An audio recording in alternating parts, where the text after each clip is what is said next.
Hey, Julia Barzyk from Wise Investigator. So if you've been watching these videos the last couple weeks, there have been some audio issues. So I have got, straighten that out. I have got some new software and let's see if this does a little better.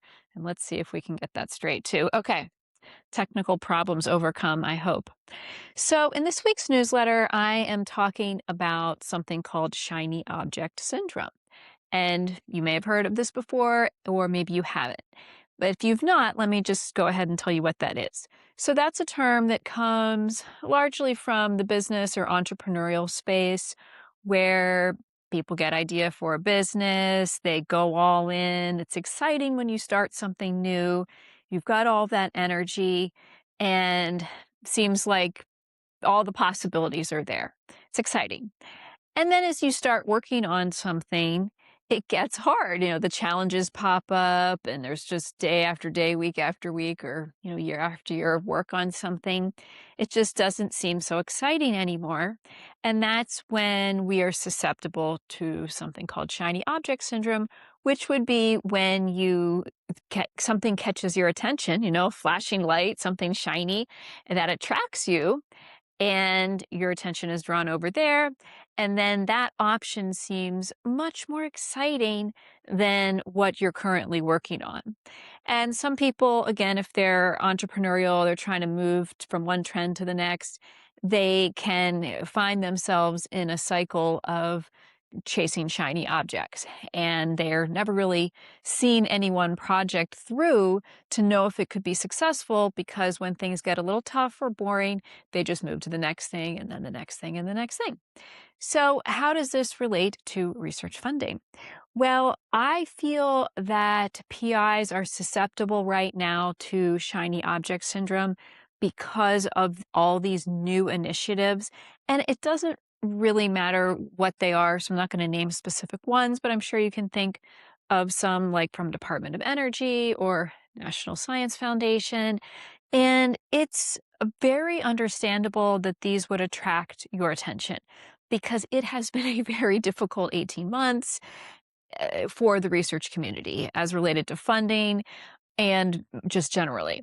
So with all the doom and gloom and cut budgets and uncertainty, when something is announced that's new, it sounds exciting and it seems like there's a good bit of money for it, then that can understandably attract attention.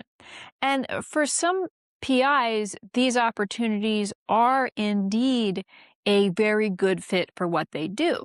So if that's the case for you, just because an initiative is new, it doesn't mean it's necessarily a shiny object or it's something you should be even super cautious about pursuing.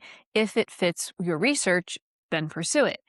But if it doesn't quite fit your research and you're on the fence about where to invest your time and energy, it can be helpful to think of this shiny object syndrome as just something that you can keep in mind when you're making these decisions.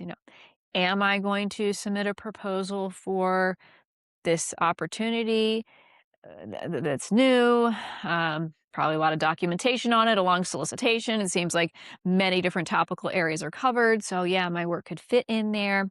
But let's face it, we don't know how these things are going to play out. We don't know how the proposals are going to be evaluated. There may be information in there that says something about how it's going to be evaluated, and they do need to hold to that to evaluate it the way they said they would evaluate it, but there's still a lot of uncertainty. I don't have a huge amount of confidence that the evaluation method are fully worked out yet. And that's not any fault of the agency, but until they see how many applications they get and they understand the staffing that they have to perform the evaluations, it's just something that they're going to have to work out. So there's uncertainty about that. There also, for these opportunities, can be a very high number of submissions.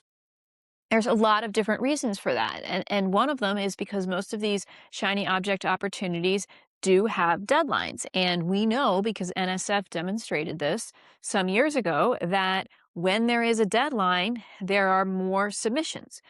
because it's just basic psychology of, we all work towards deadlines. And when there's no deadline, it reduces the number of submissions because some people just don't get their stuff in because they're planning to do it later. So we know when they have these hard deadlines, that increases the number of submissions. When the topic areas are basically everything under the sun, that's going to increase the number of submissions. And generally, I am aware of some opportunities out there uh, in the last recent months, say, where there are really hundreds of proposals for something that's going to be fewer than 10 awards. So these are very low acceptance rates in a situation like that. So this is definitely not meant to be discouraging, but be aware of shiny object syndrome. Give it some consideration when you're deciding should you put your focus on something new, because what happens when you do that is the opportunity cost of seeing through what you were already working on. And if you stop another strategy that you've already implemented and you've been working on that for 6 months or 12 months and towards something, and then you move over to the shiny object, then you're not completing that other work. So sometimes the best path, can be the new opportunity. Sometimes the best path is just to keep preparing the proposal for the unsolicited, for the award from the core program, just a boring single investigator type award. Believe me, if you win 300, 400, 500K from a boring, no, not named single investigator type opportunity, it's not going to feel boring. It's going to be a huge win. You're going to be so thrilled about that. So don't neglect those boring opportunities. Don't let yourself get pulled off track by the shiny object. If it's a good fit for you, then absolutely pursue it. So that's what I have to share with you for today. I talked about this in the newsletter that's coming out tomorrow.